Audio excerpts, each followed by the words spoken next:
If you're a young person, you're probably waiting to figure out what your life is meant for. You've been asked tons of times, what are you going to do when you grow up? What are you going to do when you graduate university? What are you going to do after your first job? And what's your career going to be? What's your purpose going to be? Whatever.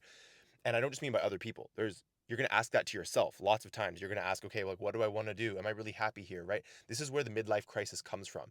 And what took so long to realize was that it's not really about what you go and discover. It's not really like, oh, I discovered that I'm really good at this job, I'm really good at that job, I'm really good at this instrument, I'm really good at this hobby. It's not about that. It's actually about what you develop. It's that your purpose is not discovered. Your purpose is something that you develop. Now, people get this wrong. Here's where people get it wrong the most is that just because other people are asking them, they think that they need to answer that direct question. People will ask you, again, so what do you want to be? And it's like, here's the thing.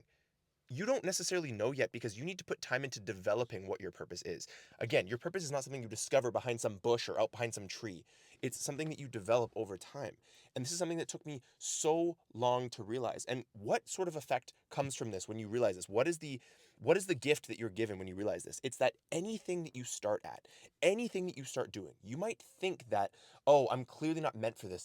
This isn't my purpose because I'm not good at it. I'm not God-given good at it, right? But the reality is it totally could be if you stick with it. Now, I have a really close person in my life, and he used to be the kind of person that whenever he would try something new, he would get so frustrated with himself because he wasn't good. There was this expectation he put on himself that if he wasn't good right out of the gate, he must not be suited for it. There must be other people that are better. And of course, there were other people that were better, but all of those people were people who took time, years, months, everything, just time together to get there. And so the thing is that I thought for so long that if I wasn't good at something, just like my friend, then I wasn't meant for something. But the thing is that all the things now, the way that I make money, the way that I have fun, the people that I spend my time with, all of those things came from taking the time to develop it. And so I want to tell you, if you're a young person or you're watching this video, no matter what age you are, if you don't know what you're meant for, what you're supposed to do on this planet, you have to understand that it's not something that you're just going to wake up one day and be like, okay, this is what I'm meant for. Then you go and do it and you're immediately amazing at it, or it immediately gratifies you 100%.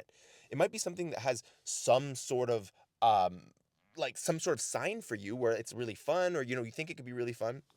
But the reality is, you need to put in this time to find out if you're meant for something. And that comes from developing your passion, not from discovering your passion.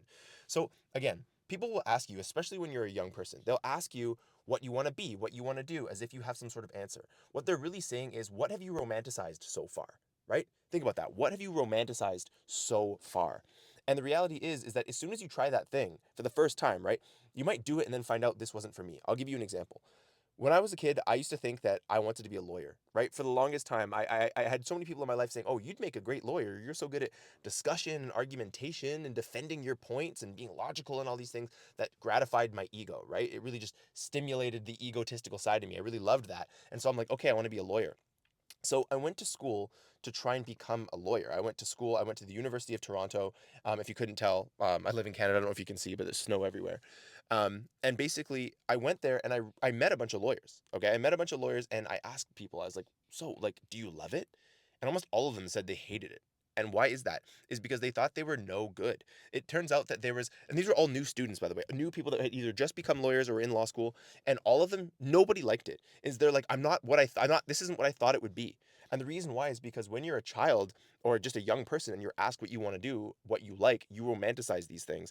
But when you actually get there, it might not be the thing that you actually love that much. And why is that? It's because your passion isn't something you discover. You're not going to go to law school and be like, wow, I discover I love this. It's something you develop. The best lawyers are the people that have spent time being a lawyer. The best musicians are people that have spent time being a musician.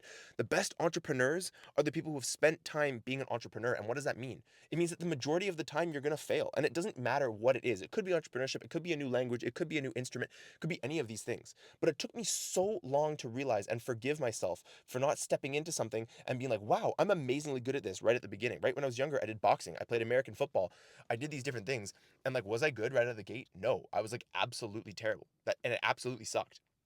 And there's a lot of things that I ended up giving up on. And it's because I kept looking behind different bushes and turning over leaves and, looking inside of mystery boxes and thinking, is my passion going to be here? Is the thing that I'm meant to do going to be here? And it never was. It was never in any of those places. But then all the things, like I mentioned, in my life, all the way to the people that are in my life are the people that I spent time cultivating and developing and nurturing a relationship with. It's that same thing with any sort of job, any sort of hobby, any sort of project, anything. And so here's the actionable step that I realized that now I use every single time I try something new. I realize that I have to invest a base amount, a threshold amount of energy, time, and care in anything before I can make my decision of whether or not I'm meant to do it, whether or not I'm God given talent at it, right? There's this famous saying that's a bit cliche is that what is it? Is it hard work beats talent when talent doesn't work hard, right? And that's so true. The reality is you can forgive yourself if you're like, I don't know what I meant to do. I'm whatever age I am. I'm in my 20s, I'm in my 30s, I'm in my 40s, I'm in my 50s, etc., and I don't know what I meant to do.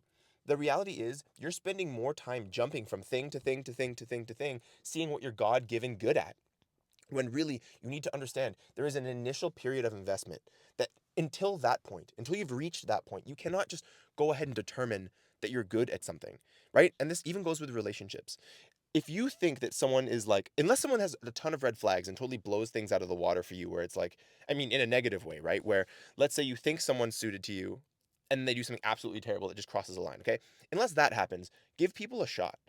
Really, give people a shot. If people just have, if they have green flags, but still you're like, oh, I don't know if we're too suited, still give it a shot unless they cross some sort of line. Because the things that really, really, really will gratify you and fulfill you in life, job, hobby, relationship, like I keep saying, right? These are the things that you invest time in. Now, if I had learned this earlier, do you know how much younger? I'm about to turn 30 years old. Do you know how much younger I would have been, so much further along in so many different places? Because I spent so much time jumping around. And you know what? This can be even as superficial as like video games. I remember when I used to play Counter Strike, for those of you who play video games and understand this reference. I used to play Counter Strike and I would constantly change my settings. I would be like, oh, what's this pro player use? What does that pro player use? I would change my sensitivity on my mouse and all these different things, right? For those of you who don't get the analogy, basically, I would just change settings constantly. And I could never get used to those settings because I was constantly jumping around to find the best setting that suited me the most. And I thought that was just whatever the pros used. I kept doing that over and over and over. And so I never got used to any setting, right? One day my mouse would be so sensitive that it would fly across the screen. And the other day it would be so slow that it would barely move. And of course, I couldn't get used to any of that. And so I never got very good because I kept jumping around and I never took the time to allow myself to acclimatize to something. And so, yes, this is an example about video games when I was a kid, but this goes so much further. And so again, if you're in a job, if you're doing something new, if you're trying a new, if you just change jobs, whatever, I don't know where you are in life, but what will save you so much time is recognizing that you need to identify a period of time that you're willing to invest. Now, it depends, obviously, who you are, but for me, it's about a year. And that might sound like a long time, but spending a year finding out whether or not you're good at something is so much faster. Again, if you want to get good at something, if that's your goal, right? Or find your purpose, or find what suits you in life, in whatever domain matters to you at this point. It could be love, it could be professional, it could be any of these things, right? Personal development, whatever. A year invested is so much more time saved than like 5 years wasted trying to find where you're naturally God given talented, right? And if I had known this earlier, I can't even imagine where I would be right now. And that's why I'm making this video. And those of you who have had the patience to watch to this point, right? It's not the longest video in the world, but it's also, some people just they want to get to their short videos and just scroll and waste time and whatever. But honestly, those of you who have made it this far, I seriously applaud you. And those of you that apply what I'm telling you right now, I applaud you even more. Because this is your opportunity to realize that, look, you cannot determine you cannot determine what your passion is by just discovering something. Things can be fun, and yes, you can be a little bit better at something than something else when you first try it. But it's when you invest time. It's when you show up regularly. And from a neurochemical perspective, right? Allowing your brain to get used to things is so simple. It's right in front of us, but so few of us have the patience to do it. And that's such a key word, right? Patience. But allowing our brains and our neurochemistry to adapt to a certain environment, and then we'll get good at it like that. Understanding that phenomenon is like so critical. And I just wish I knew it earlier, honestly. I mean, look, let me put this another way. You can either succeed or you can quit. Okay? And if you want something to be your passion, something that really calls to you, something that you're really good at and you have fun with and you can just navigate in and out of it and you just know every single back road of this thing, right? You need to fail until you succeed. Understand how I said succeed or you quit, right? But along the way, every single step along that ladder is failure. Is, oh, I got that wrong. Oh, I got that wrong. For example, let's talk about learning a new language, okay? Because that's something I personally am very passionate about. The first time you start speaking a language, are you going to speak it perfectly? Absolutely not. But you're going to make a mistake, and then you're going to be like, oh, okay, I'm not supposed to say this, I'm supposed to say that. And then the next time you say that, right? You say the right thing. And little by little by little, you take this thing that's like the wrong shape, right? It's just like you don't fit. You don't fit the thing. And then you sand it down and you sand it down and sand it down until you're the perfect fit for this thing. And that's what I mean by developing your passion. It's not something you discover and the first time you do it, you're the perfect fit for this thing. It's the thing that you need to invest time in to see whether or not it becomes something for you.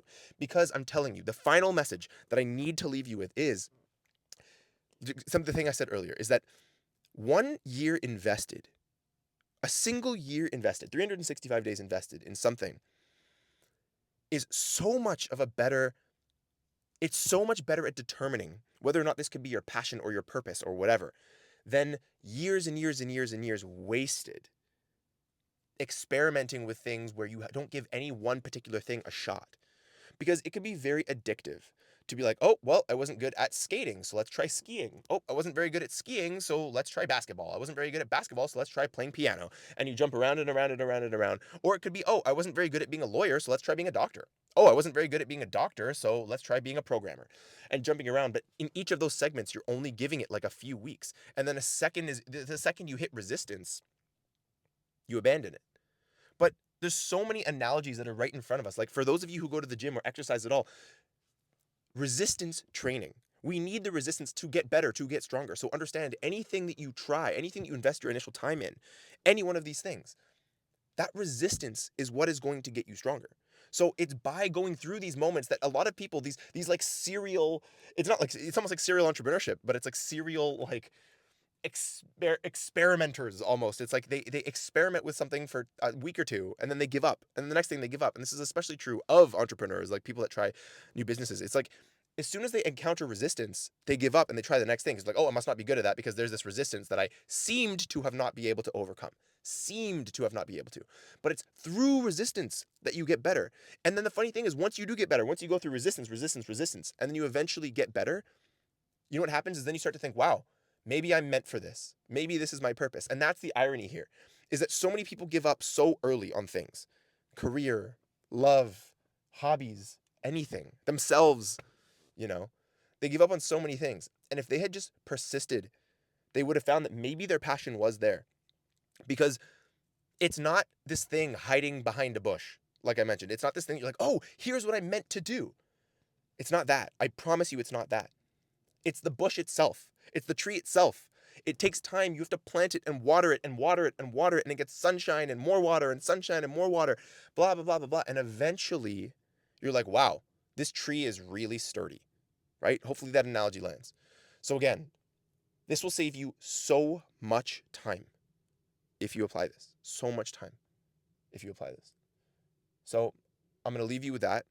Again, your passion is not something that you discover. It's something that you develop.